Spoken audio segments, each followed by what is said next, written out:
this is Paul Turgison, Oregon Farmer Home Brokers, Keller Williams, Mid-Willamette. Today we're at a 12-acre property with 8.5 acres of kiwi, about 30,000 square foot of cold storage and equipment storage buildings, 2 houses. So this is a really complex piece of property. I'm gonna break some rules, I'm gonna talk numbers, and I'm gonna go backwards. So we're gonna start with the kiwi. So we're gonna talk kiwis because we gotta start someplace. And it's only 8 acres, but this is really a huge revenue generator for this farm. These kiwis are older. These are a Russian variety. They're kiwi berries. So if you've ever been into Costco or the grocery store and you have big grapes, these kiwi berries are about the same size. Hairless, you eat them like grapes. So they're in demand.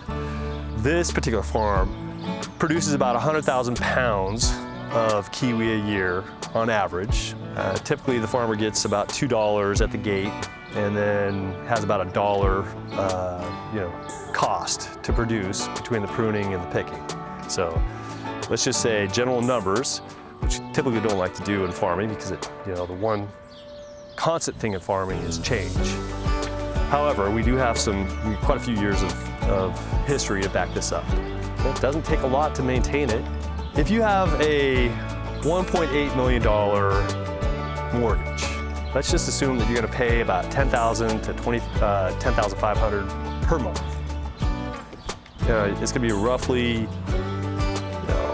$125,000 a year. Just the 8 acres alone could cover the mortgage. Then you have everything else. You have 2 homes, the main home, 2,800 square foot, and then you also have the manufactured home. And you have about 30,000 square feet of outbuildings, most of which is in cold storage. So let's say you have your mortgage covered, you have 2 other streams of revenue. Of the 30,000 square feet, you have about 2,000 square foot of office. So this is the perfect candidate for a property to have an in-home business. And it's zoned EFU, so there's limitations. You can't have more than 5 employees, full-time, part-time at any given time. That does not include family members, so put the kids to work. If you need an office, a distribution center, an engineering office, let's say you have some manufacturing you gotta do and it doesn't create a lot of noise and you don't need 20 employees, this place could work. Just this part alone could pay that mortgage. Let's say you don't have that.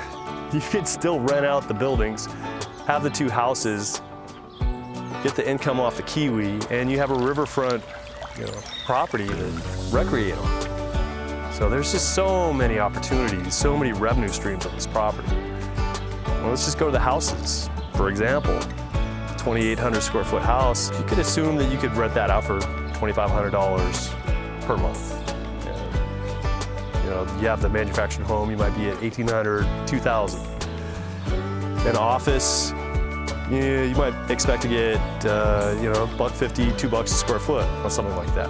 If you had to rent any of this stuff inside the city limits, your total outlay just for the buildings alone would probably be $25,000 to $30,000 per month. So this is gonna work for somebody who wants to have an in-home business or is thinking about this as an investment. Just one of the revenue streams here would cover the mortgage.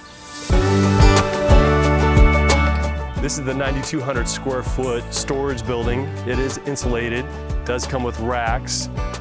It does have 3-phase, it has the least amount of power out of all the buildings. And most of the power is routed to the cold storage, which we'll check out now.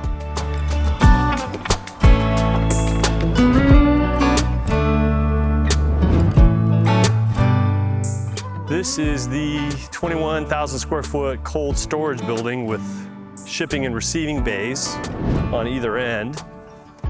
You can get this down to about 34 degrees, so it could be cold storage if you wanted to. Just as a dry building, you could expect to have at least 50 cents per square foot on something like this, let alone $1. Then you get into cold storage and those numbers go a lot higher. So very valuable, building, lots of power, insulation everywhere.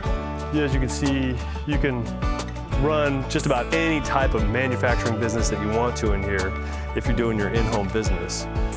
This building in this zoning off the beaten path will save you tons of money, or could make you some money. As mentioned, you do have about 2,000 square feet of office space, conference rooms, tons of power outlets along the wall. This is a great place to run your engineering firm or your shipping and receiving, e-commerce firm. Once you get into the county, it'll give you a full list of things that you could do, and also conditional use permits. There's even a larger range of things that you could do. This was formerly a berry processing plant, so there was a lot of traffic that used to come down here. The county would look favorably on a lot of different business types just because of the high traffic use that this place had previously. Thanks for taking the tour with us. Thanks for letting me break the rules and talk about the numbers. I thought those would help illustrate the different revenue streams and the potential of the property. If you're interested in an investment property like this, give us a call or look us up at OregonFarmandHomeBrokers.com.